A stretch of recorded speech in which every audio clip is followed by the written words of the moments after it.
नमस्कार। एंग्लो मैसूर युद्ध के विषय में बात कर रहे थे हम।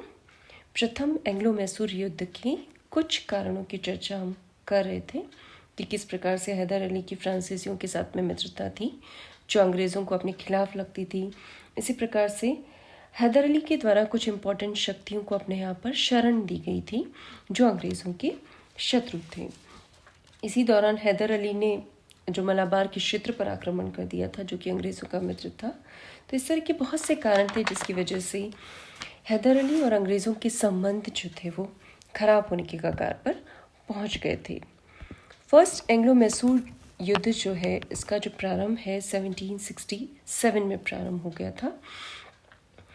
एक त्रिगुट जो बना था हैदर अली के खिलाफ मराठों के बीच में निज़ाम और अंग्रेज़ों ने मिलकर एक गुट की स्थापना की थी जो कि हैदर अली के विरुद्ध था मुख्यतः। इस गुट को तोड़ने की कोशिश हैदर अली ने की क्योंकि उसे पता था कि जो तीनों शक्तियां हैं इनके मैत्री संबंध जो है स्वार्थों से भरे हुए हैं, तो इसे आसानी से भंग किया जा सकता है। तो हैदर अली ने मराठों को कुछ रुपए लेकर लौटा दिया और निज़ाम को ये वायदा किया कि वो उत्तरी सरकार का जो क्षेत्र है वो अंग्रेज़ों से उसे दिलवा देगा। तो इस प्रकार हैदर अली की कूटनीति से अंग्रेज़ जो है इस युद्ध में अकेले पड़ गए। हैदर और निज़ाम की जो संयुक्त सेना थी उसने कर्नाटक के क्षेत्र पर आक्रमण कर दिया जो कि अंग्रेज़ों का मित्र था। कर्नाटक को बुरी तरह से पराजित कर दिया गया और प्रारंभ में जो संघर्ष हुआ उसके दौरान अंग्रेज़ों ने भी हैदर अली के क्षेत्रों पर आक्रमण करना शुरू कर दिया और इसी दौरान हैदर अली ने निज़ाम के साथ में एक संधि कर ली थी 1767 में। ये जो संघर्ष था उसमें प्रारंभिक समय में 1767 तक अगर हम बात करें तो हैदर अली को पराजय का सामना करना पड़ा और इन लगातार पराजय की वजह से निज़ाम का साहस टूट गया था और उसने हैदर अली का साथ छोड़ दिया। तो बीच युद्ध में निज़ाम का विश्वासघात होता है और अंग्रेज़ों के साथ में एक संधि होती है जो 22 मार्च 1768 को होती है।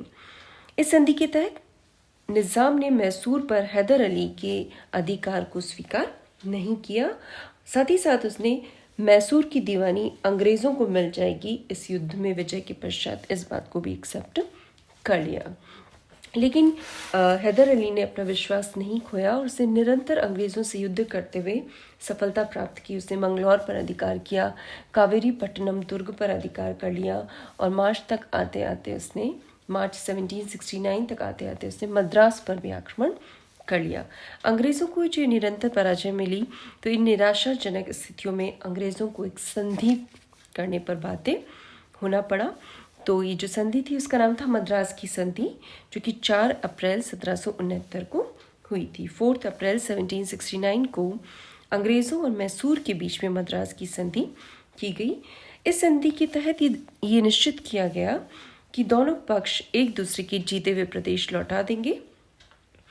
साथ ही साथ ये भी निश्चित किया कि हैदर अली ने कहरूर का जो ज़िला था वो कर्नाटक के नवाब को वापस दे दिया जाएगा जो कि मैसूर के अधिकार में इस वक्त था।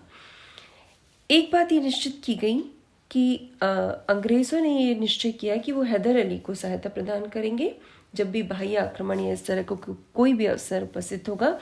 इसी तरह से हैदर अली ने भी अंग्रेज़ों को ये वायदा किया कि अवसर होने पर बाह्य आक्रमण के अवसर पर वो अंग्रेज़ों को सहायता उपलब्ध करवाएगा। साथ ही साथ जुर्माने के रूप में अंग्रेज़ों ने हैदर को एक बहुत बड़ी रकम भेंट की। एक और संधि हुई जो हैदर अली और कर्नाटक के नवाब मोहम्मद अली के बीच में हुई जिसके तहत मोहम्मद अली को अर्काट का नवाब बनाए रखा जाएगा जो कि वो था, लेकिन उसे मैसूर का सामंत समझा जाएगा और सामंत होने की वजह से उसे 6 लाख रुपए वार्षिक खिराज जो है वो मैसूर को प्रदान करना होगा। तो इस तरह से ये जो प्रथम अंग्रेज़ मैसूर संघर्ष था इसमें एक तरह से हैदर अली को विजय की प्राप्ति हुई। युद्ध की पूर्व की स्थिति एक तरह से स्थापित हो गई थी, लेकिन कुल मिलाकर हैदर अली ने अंग्रेज़ों का मुकाबला इस युद्ध में बहुत अच्छी तरह से किया था। उसके बाद अंग्रेज़ों और मैसूर का एक फिर से संघर्ष हुआ, द्वितीय अंग्रेज़ मैसूर युद्ध जो कि 1780 से 1784 ईस्वी तक चलता रहा। सेकेंड एंग्लो मैसूर युद्ध के क्या कारण थे उसके विषय में अगर हम बात करें तो मद्रास की संधि के पश्चात हैदर अली को लगा था कि अब अंग्रेज़ों और मैसूर के बीच में शांति स्थापित रहेगी, लेकिन एक बार पुनः मतभेद उत्पन्न हो गए और 1780 में फिर से युद्ध की शुरुआत हो गई, जो हैदर की मृत्यु तक चलता रहा। और उसके पश्चात एक संधि हुई जिसके द्वारा ये युद्ध जो है वो समाप्त हुआ। मद्रास की संधि में निश्चित किया गया था कि दोनों पक्ष अर्थात अंग्रेज और मैसूर जो है वो एक दूसरे को जब भी आवश्यकता होगी सहायता प्रदान करेंगे।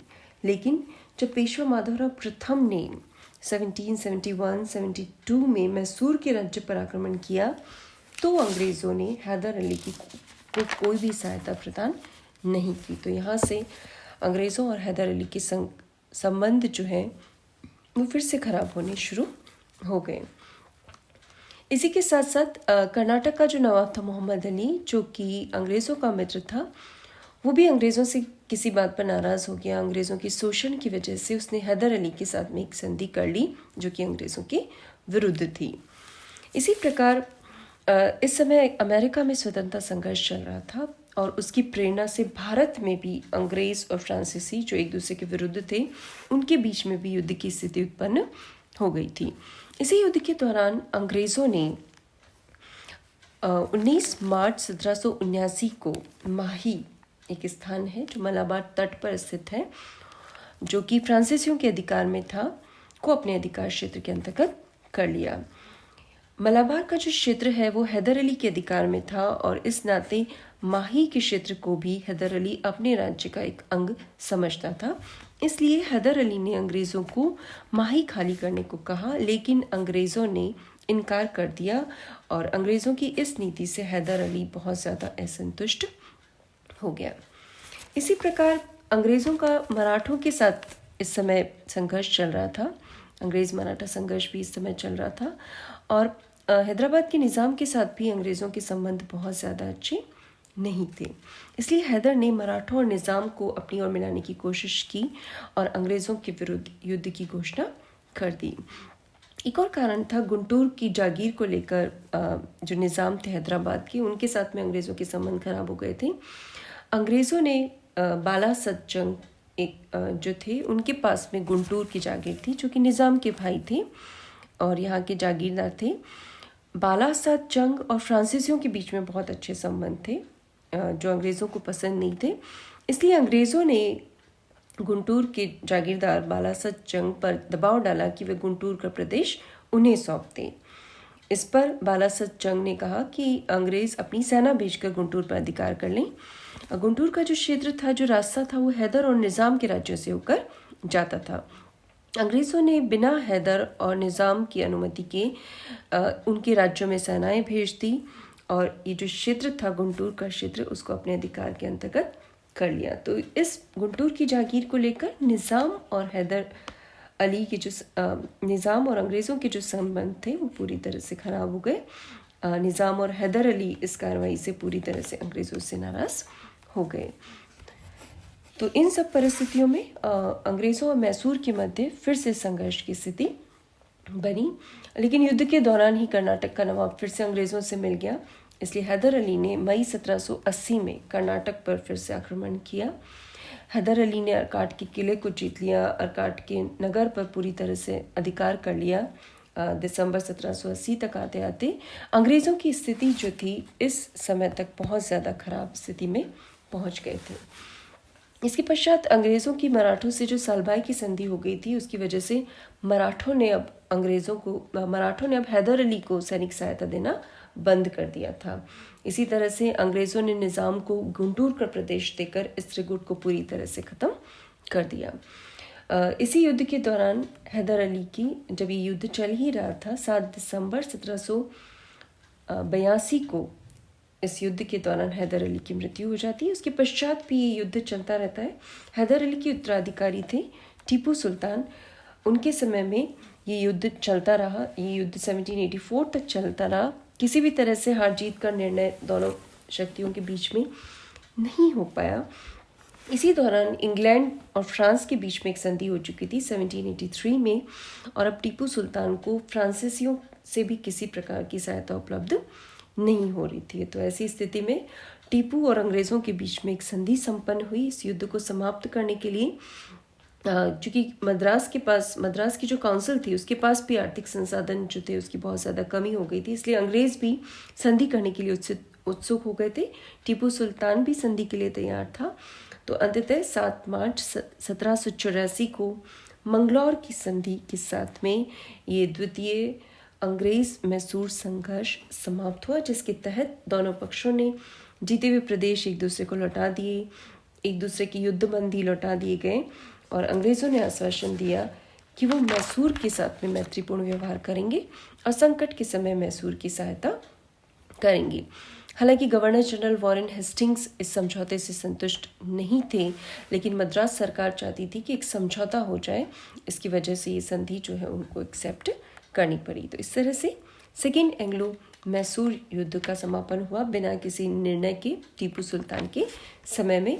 इसके पश्चात भी 2 संघर्ष और हुए हैं टीपू सुल्तान और अंग्रेज़ों के बीच में, तृतीय अंग्रेज़ मैसूर संघर्ष और चतुर्थ अंग्रेज़ मैसूर संघर्ष, जिसके विषय में हम बात करेंगे अगली क्लास में। Thank you.